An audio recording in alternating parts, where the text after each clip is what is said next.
way to the woodlot now. We're gonna work on our next project here, which is definitely an interesting one. And here we are, the old woodlot. That's what we're gonna start working on here today. So this here is a 2000 Chevy K2500. It's the older body style, as you can see. I bought this last fall for parts, really. My idea is to pretty much build the ideal truck here. So the biggest reason that I bought this thing is for the NV4500 standard 5-speed transmission that is in it. That was the seller. I bought it, I think I bought it for 750 bucks. It had a bed on it that was in really good shape. I actually sold that. But the other reason it was really cheap is because of this serious frame crack here. I bought it running and driving. The clutch, the slave cylinder blew.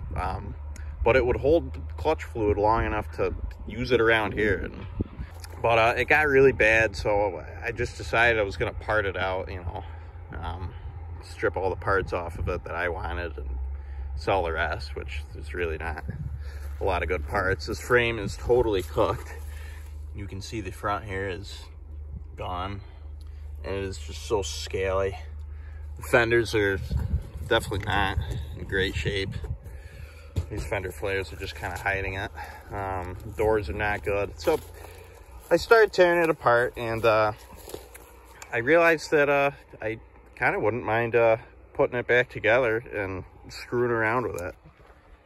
This bed is off of Will's diesel truck. This one is definitely not in good shape, but it's got life left. You know, the fender wells are gone, and some of the cross members are soft. I mean, it's got some life left. It'd be perfect to throw in that truck and just use for hauling shit around the property here.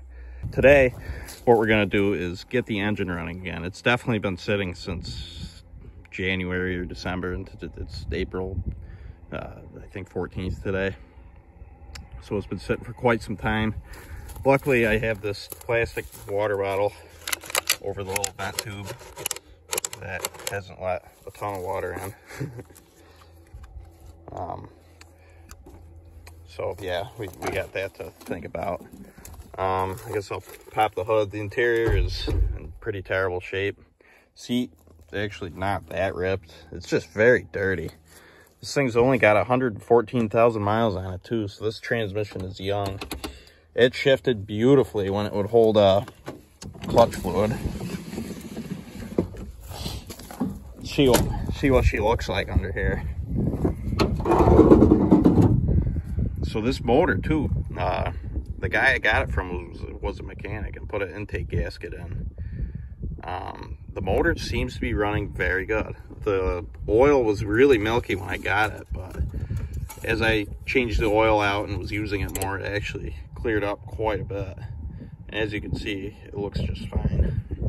There's maybe still a little bit of antifreeze in there from before, but it's gotten way better and it seems to be working good. If I remember right, I stole some cables off of here. So I gotta kind of figure out what the hell I did here. I think this is a positive. I think we took the ground off here, but luckily I brought some jumper cables, and I brought the wrong battery, so we should be able to maybe get it to work. All right, so I got a Super Start battery here, which got totally fried in the dump truck. We're gonna try it. I got the ground here going to the alternator. Of course, the ground, the mounting bolt on the alternator. I got the positives kind of hooked up here. Really have my doubts here. Not getting a hood light. Got some dinging. Terrible connections. Well, all right, the heat turns on. Try it again here.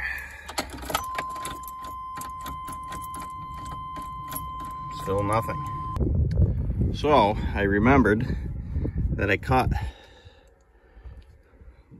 that off of the ground harness that I took out of this truck. Those grounds just kind of splice out of this harness here. And I don't know if, I mean, that's got to do something, obviously, so hopefully it does that. Now we have quite the wiring shottery here. We're going to see if that does anything. I also noticed the temperature gauge was unplugged, the little wire for that. And it never worked in this truck, of course. That would be why. She turns. She wants to. Oh, we almost got her. Gonna check some connections here. This wiring is quite out of hand here. I don't even think I'm gonna try and explain it. But just trust me, it should be good. We got luckily I found this really old shitty bare wire in the back of the Ranger, which I really don't know why it was there, but so now the battery is hooked up to the Ranger, and that battery is also hooked up to the truck, so should be good here. She should start right up here. Listen to that buzzer. Oh man.